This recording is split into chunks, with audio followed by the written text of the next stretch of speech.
That's the sound of the police. Whoop, whoop. That's the sound of the beast. Whoop, whoop. That's the sound of the police. Whoop, whoop. That's the sound of the beast. Whoop, whoop. That's the sound of the police. Whoop, whoop. That's the sound of the beast. Whoop, whoop. That's the sound of the police. Whoop, whoop. That's the sound of the beast.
Amputation.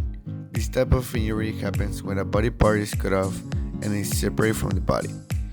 Could be such as loss of a finger, toe, hand, or other body part can occur. Bleeding can be heavy and extensive. Take proper care of the amputated part, because when going to the hospital, surgeon may be able to retouch it. The part must be wrapped in a sterile, not adherent pad, and put it inside a bag. The bag must keep in cool or placed in ice water and transported with the victim. But remember, the body part should never be placed directly on ice, because ice can freeze the tissue.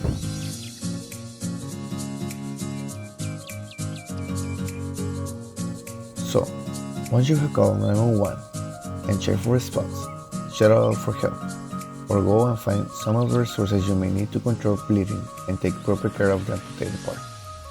If the victim is unresponsive and is not breathing or only gasping, begin high-quality CPR.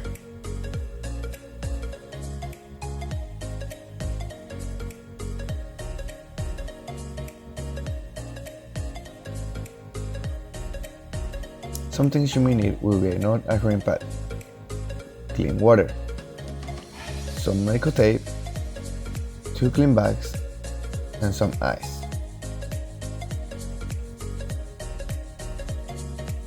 Now, take the amputated part and put some clean water on it. Once you have done this, take the pad to cover the hand, finger, or wherever the case may be.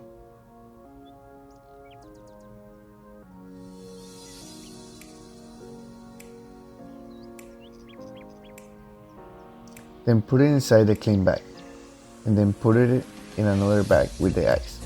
But first, add some water to the ice so the extreme cold doesn't affect the tissue.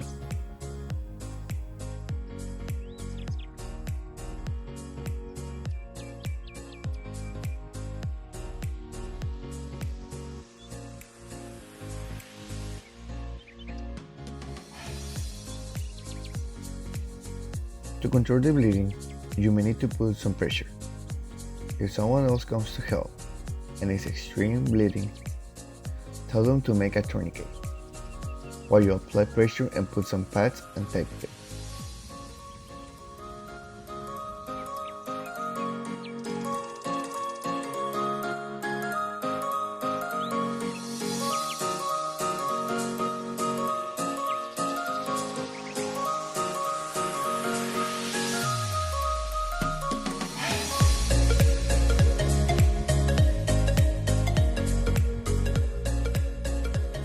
Remember to always put first some personal protective equipment before interacting with the patient. Keep in mind that out there in reality you may not have the necessary equipment or materials to do such thing. But as a first aid provider, you should always be concerned about your health first and then the victims. But you can still put some practice and stay with him until EMS arrives and takes over.